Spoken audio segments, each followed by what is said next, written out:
कांग्रेस समेत पूरे विपक्ष का यही लॉजिक है कि वन नेशन वन इलेक्शन वाला बिल संविधान विरोधी है, यह संविधान के बेसिक स्ट्रक्चर के खिलाफ है।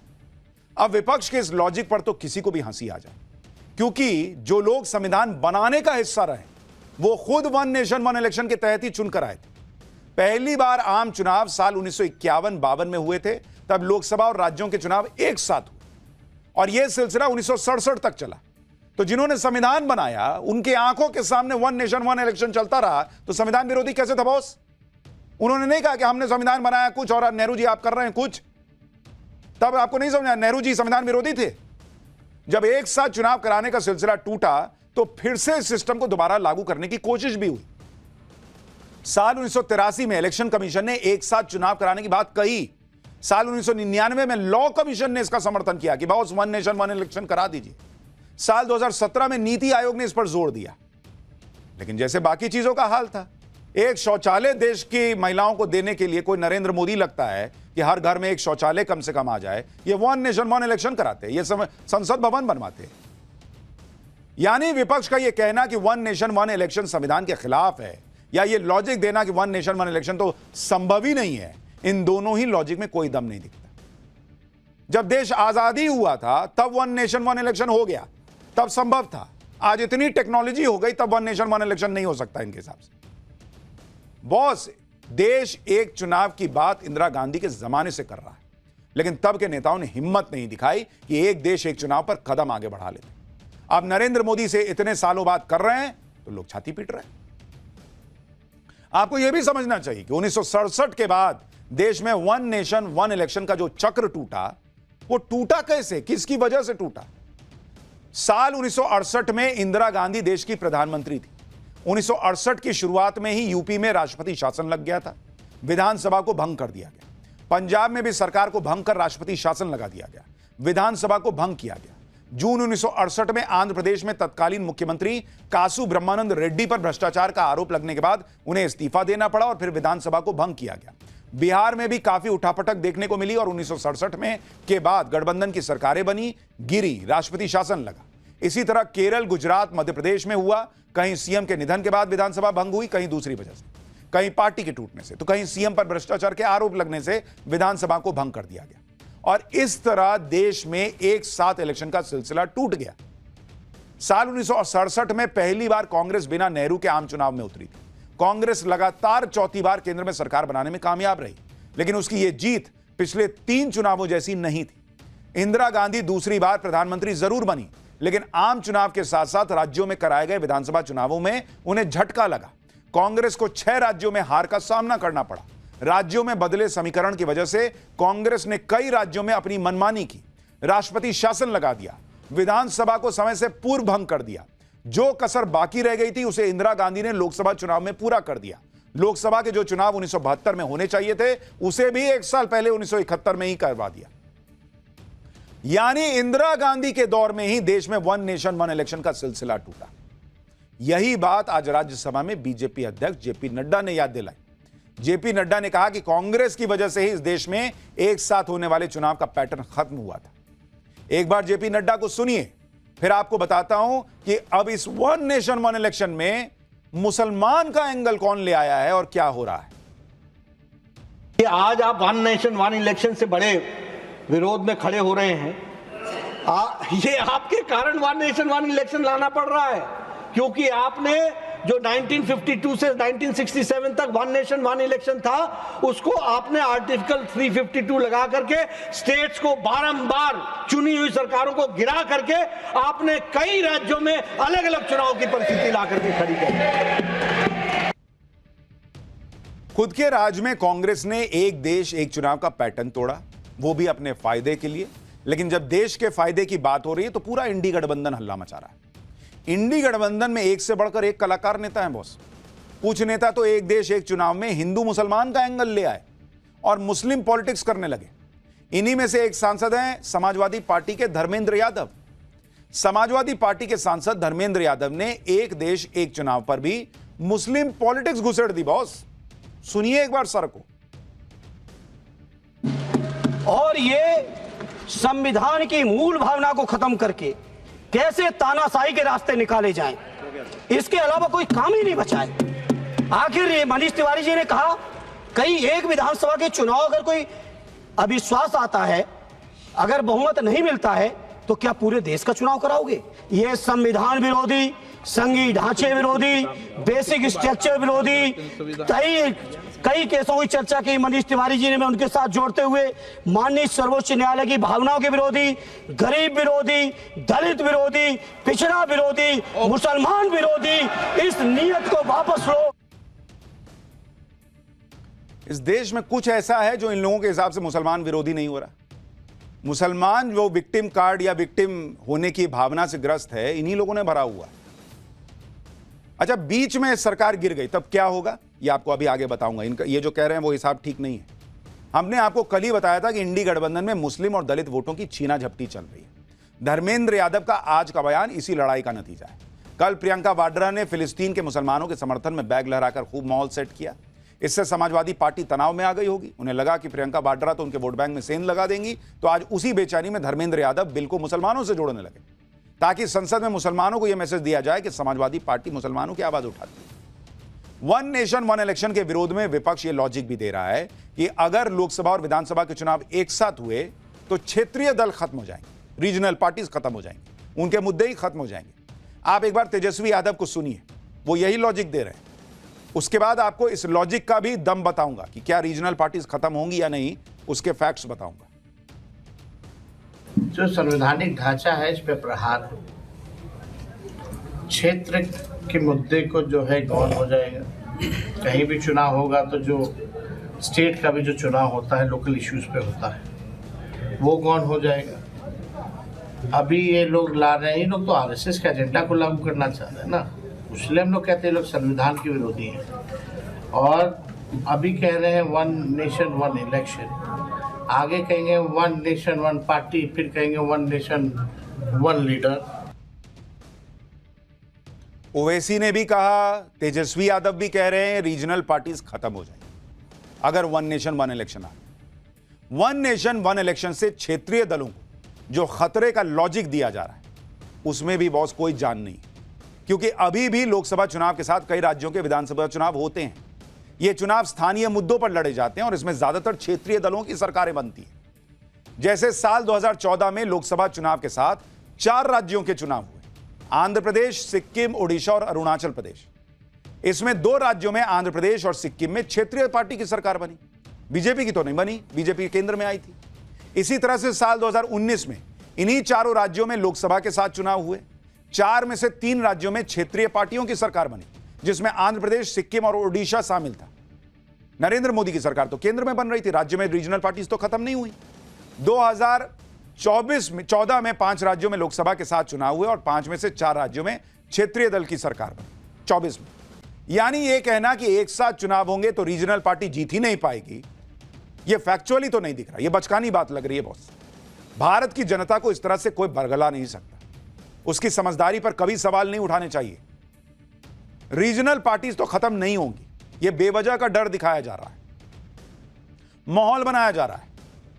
डर रीजनल पार्टियों को नहीं, डर कांग्रेस को होगा, क्योंकि एक फैक्ट यह है कि पिछले 25 साल में जहां जहां भी लोकसभा चुनाव के साथ कोई दूसरा चुनाव हुआ है, वहां कांग्रेस की दुर्गति हुई। इसलिए ये लोग परेशान हैं, कह रहे हैं कि संविधान के खिलाफ है। रीजनल पार्टी तो चुनाव जीत जाती है, कांग्रेस जीत नहीं पाती। जैसे आप देखिए कि 1999 से 2024 के दौरान 25 साल का जो डेटा है वो बताता है कि लोकसभा के साथ विधानसभा के करीब 20 चुनाव हुए, लेकिन इन 20 चुनावों में 19 बार वही पार्टी विधानसभा में जीती जिस पार्टी को उस राज्य में लोकसभा की भी सबसे ज्यादा सीटें मिली। इसमें रीजनल पार्टियों को भी जीत मिली, बीजेपी को भी जीत मिली, लेकिन सबसे कमजोर कांग्रेस साबित हुई। सिर्फ ऐसा 2 बार हुआ जब किसी राज्य में एक साथ लोकसभा और विधानसभा का चुनाव हुआ और कांग्रेस को दोनों में जीत मिली। ऐसा 1999 में कर्नाटक विधानसभा चुनाव में हुआ, जब उसके चुनाव लोकसभा चुनाव के साथ हुए थे। तब कर्नाटक विधानसभा चुनाव कांग्रेस जीती और कर्नाटक में सबसे ज्यादा लोकसभा सीट भी कांग्रेस को आई। इसी तरह से 2009 में आंध्र प्रदेश के चुनाव लोकसभा चुनाव के साथ हुए थे। विधानसभा चुनाव में कांग्रेस को जीत मिली और राज्य में सबसे ज्यादा लोकसभा सीट भी कांग्रेस को आई। यानी सबसे ज्यादा नुकसान कांग्रेस का होता है। भाई रीजनल पार्टीज का कोई नुकसान नहीं। आपको याद होगा 2019 में, मान लीजिए उड़ीसा का एग्जांपल लीजिए, बीजेडी वहां विधानसभा भी जीती, लोकसभा के साथ चुनाव हुए थे, और जो राज्य की लोकसभा की सीटें थी वो भी बीजेडी ने जीती, बीजेपी तो नहीं जीती थी। तो फिर कांग्रेस का पहला डर यही है कि एक साथ चुनाव होने की स्थिति में कांग्रेस का ट्रैक रिकॉर्ड खराब है। दूसरा डर यह है कि नरेंद्र मोदी के चेहरे पर अगर राज्यों में भी लोकसभा की तरफ वोट डाल दिए गए तो कांग्रेस की रही सही राजनीति खत्म हो जाएगी, क्योंकि जहां पर रीजनल पार्टियां प्रभावी हैं वो तो जीत जाएंगी, कांग्रेस का बंटाधार हो जाएगा। वन नेशन वन इलेक्शन का जो बिल आज पेश हुआ है, उसके कुछ ऐसे प्रावधानों के बारे में आपको बताता हूं जिस पर इंडी गठबंधन बवाल मचा रहा है। बिल में यह प्रावधान है कि देश में लोकसभा और विधानसभा के चुनाव साल 2029 में एक साथ होंगे। इसके लिए जिन विधानसभा का टर्म 2029 से पहले खत्म होगा उन्हें 2029 तक का एक्सटेंशन मिल जाएगा, और जिन विधानसभाओं का टर्म 2029 के बाद खत्म हो रहा है उन्हें 2029 में साथ में खत्म करा के एक साथ चुनाव करा दिया जाएगा। तो इसमें भी मिक्स्ड फायदा नुकसान है। भाई जिनका बढ़ेगा उसमें कर्नाटक भी तो है, कांग्रेस की सरकार है, वो भी बढ़ जाएगा, 2029 तक चला जाएगा। इसमें विपक्ष के राज्य भी शामिल होंगे जिनके कार्यकाल को बढ़ाया जाएगा, जैसे कर्नाटक, हिमाचल प्रदेश, पश्चिम बंगाल। इसी तरह बीजेपी शासित राज्यों में भी होगा। विपक्ष का यह कहना है कि साल 2029 में जब सभी राज्यों के चुनाव लोकसभा के साथ हो जाएंगे तो उसके बाद अगर किसी भी राज्य में सरकार गिरी तो उससे बीजेपी को फायदा हो जाएगा। केंद्र सरकार वहां अपना शासन चलाने लगेगी। क्या पूरे देश में फिर से एक साथ चुनाव होगा कहीं भी एक जगह सरकार गिर गई तो? लेकिन ऐसा भी नहीं है। बिल के प्रावधान के मुताबिक अगर मान लीजिए यूपी में साल 2029 में चुनाव हुए, एक एग्जांपल दे रहा हूं, और 2021-31 में 2031 में मान लीजिए यूपी में विधानसभा भंग हो जाती, तो यूपी में खाली फ्रेश चुनाव होंगे, पूरे देश में फिर से वन नेशन वन इलेक्शन नहीं होगा। और यह चुनाव 5 साल के लिए नहीं बल्कि जो बचे हुए 3 साल होंगे उनके लिए होंगे। मतलब 2021-31 में मान लीजिए यूपी में फिर चुनाव कराना पड़ा तो जो नई सरकार बनेगी वो 2034 तक के लिए होगी। फिर 2034 में जब पूरे देश में चुनाव होंगे, वन नेशन वन इलेक्शन होगा, तो फिर यूपी में भी होगा। मतलब किसी भी राज्य का एग्जांपल यूपी दे रहा हूं। तो यह कह देना कि भाई हर बार क्या वन एक साथ पूरे देश में चुनाव होगा, नहीं बॉस, ऐसा नहीं। अच्छा, जो लोग कह रहे हैं कि भाई सरकारें गिरा देगी बीजेपी को, अरे भाई आप कहते हैं बीजेपी सरकार गिराती है धन बल से, सत्ता बल से, फलाने ढिमकाने से, तो सरकार गिराएगी तो बीजेपी को ही नुकसान होगा ना। जितना समय बचा है उतने के लिए सरकार बनेगी, 5 साल के लिए नहीं बनेगी। तो इसमें तो आपका ही फायदा है। जो लोग ये आरोप लगाते हैं कि बीजेपी ये सब करती है, इंडी गठबंधन ये कह रहा है कि वन नेशन वन इलेक्शन से चुनाव हुए और अगर कोई सरकार 5 साल का कार्यकाल पूरा होने से पहले गिर गई तो बीजेपी को इसका फायदा होगा। यह तर्क भी गजब का ही है। अगर पिछले 11 साल का रिकॉर्ड देखें तो 2013 के विधानसभा चुनाव के बाद कांग्रेस के सहयोग से केजरीवाल दिल्ली के सीएम बने थे, लेकिन 49 दिनों तक सरकार चलाने के बाद केजरीवाल ने इस्तीफा दिया। दिल्ली में राष्ट्रपति शासन लगा। 15 में फिर दिल्ली में विधानसभा चुनाव हुए, बीजेपी जीती, केजरीवाल ना जीते बॉस। इसी तरह जम्मू कश्मीर में 2015 से 2018 तक बीजेपी और पीडीपी की सरकार थी, वहां टर्म पूरा नहीं हो पाया। इस साल जब जम्मू कश्मीर में दोबारा चुनाव हुए तो बीजेपी जीती, नेशनल कॉन्फ्रेंस और कांग्रेस ना जीती जी। इसी तरह साल 2018 में तेलंगाना में मिड टर्म चुनाव हुए, वहां भी सरकार बीआरएस की बनी, कौन सा बीजेपी जीत गई।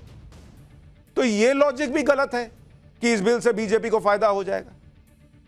एक तो आजकल ज्यादातर सरकारें कार्यकाल पूरा करती हैं, बीच में गिरने की सरकार जो है वो एक आधी कोई घटना दिखती होगी आपको पिछले 10 साल में। दूसरी बात, कार्यकाल बीच में खत्म होने पर बीजेपी की सरकार बन जाएगी, इसकी कोई गारंटी नहीं है। बिल में कई उदाहरण हैं जिसमें बीच में कार्यकाल खत्म होने पर दोबारा चुनाव हुए तो बीजेपी के विरोधियों की सरकार बनी। यानी सच कुछ और है, माहौल कुछ और बनाया जा रहा है। और आप भी सोच रहे होंगे ना कि जब कोई लॉजिक है ही नहीं तो ये लोग क्यों परेशान है। माहौल बनाने वाले नए नए तर्क ढूंढ ढूंढ के गड्ढे से निकाल निकाल के क्यों ला रहे हैं, ये अभी बताऊंगा। लेकिन आप सुनिए तर्क कैसे कैसे। उद्धव ठाकरे ने कह दिया कि एक देश एक चुनाव लागू करने से पहले चुनाव आयुक्त का भी चुनाव होना चाहिए। अगर राष्ट्रपति का भी चुनाव होता है तो चुनाव आयुक्त का चुनाव क्यों नहीं होता। उद्धव ठाकरे ने कहा कि लोगों को चुनाव आयोग की निष्पक्षता पर भरोसा नहीं, ईवीएम से होने वाली चुनाव प्रक्रिया पर भी संदेह। सोचिए, नरेंद्र मोदी एक देश एक चुनाव पर बढ़ चुके हैं, लेकिन इंडी गठबंधन अब भी ईवीएम पर अटका है, जबकि इनके ही इंडी गठबंधन के साथी उमर अब्दुल्ला से लेकर ममता बनर्जी के भतीजे अभिषेक बनर्जी कह चुके हैं कि भाई एक बार तय कर लो, ईवीएम में दिक्कत है तो लड़ाई लड़ो, जीतोगे तो जश्न मनाओगे, हारने पे बहाना बनाओगे, ये नहीं ना चल सकता है। विरोध के लिए सिर्फ विरोध करना इंडी गठबंधन का पैटर्न है। ममता बनर्जी की पार्टी ने भी one nation one election bill का विरोध किया। टीएमसी नेता अभिषेक बनर्जी ने कहा कि वन नेशन वन इलेक्शन के जरिए बीजेपी संविधान पर हमला कर रही है। इससे जनता के नियमित वोट करने का अधिकार छीना जाएगा। यह सिर्फ बिल नहीं है, यह लोकतंत्र की बुनियाद पर हमला है। इस बिल के खिलाफ बंगाल शांत नहीं बैठेगा। इस गैर लोकतांत्रिक एजेंडे से भारत को पूरी ताकत से बचाएंगे। अब सोचिए कि कैसा लॉजिक है कि एक देश एक चुनाव से वोट का अधिकार छीन लिया जाएगा। वोट तो पहले भी सब करते थे, अब भी सभी करेंगे। बार बार करने की जगह एक बार करेंगे। ये कोई मजे की बात है कि हर बार आप कहीं काम कर रहे हैं, वहां से घर छुट्टी लेके घर जाइए वोट देने के लिए, और आपकी जो है सैलरी कटे या आपको छुट्टी मिले ना मिले, साल में 5 बार वोट करते रहिए। गेम चल रहा है, वीडियो गेम है। वन नेशन वन इलेक्शन पर विपक्ष के ज्यादातर लॉजिक खत्म दिख रहे हैं, फिर भी विपक्ष लकीर पीट रहा है। तो इसके पीछे वजह क्या है बॉस? इसके पीछे वजह है नरेंद्र मोदी। विपक्ष इस तनाव में है कि अगर Narendra Modi one nation one election को ले आए तो बॉस पहले ही उनके नाम पर बहुत सारी चीजें दर्ज हो गई हैं जो उन्होंने देश में इतिहास रच दिया है। ये एक और इतिहास रच देंगे। दूसरी बड़ी बात, अगर वन नेशन वन इलेक्शन आया तो इससे देश में जो बदलाव आएगा, मोदी को हराना और मुश्किल हो जाएगा, क्योंकि इससे देश की अर्थव्यवस्था को और बड़ा फायदा होगा। जनता के बीच नरेंद्र मोदी और मजबूत हो जाएंगे। फिर मोदी को ये लोग हराएंगे कैसे? अभी नहीं हरा पा रहे, तब तो और दिक्कत हो जाएगी। ये है इनकी असली दुखती नब्ज। भाई वन नेशन वन इलेक्शन से अनुमान है कि जीडीपी 1 से 1.5% बढ़ जाएगी। अगर इसे रुपए में देखें तो यह करीब 4.5 लाख करोड़ रुपए के करीब हो सकती है। महंगाई में भी करीब 1% की और कमी आ जाएगी। चुनाव की वजह से मॉडल कोड ऑफ कंडक्ट लगता है, जिसकी वजह से सरकार का बहुत समय बर्बाद होता है, बहुत पैसा बर्बाद होता है, बहुत काम रुकता है। जैसे साल 2014 में चुनाव की वजह से करीब 7 महीने देश के बहुत बड़े हिस्से में विकास के काम ही नहीं हो पाए, क्योंकि मॉडल कोड ऑफ कंडक्ट लगा हुआ था, अलग अलग जगह चुनाव हो रहे थे। वन नेशन वन इलेक्शन को लेकर यह भी दावा है कि इसके लागू होने से वोटर टर्न अराउंड 7% बढ़ जाएगा।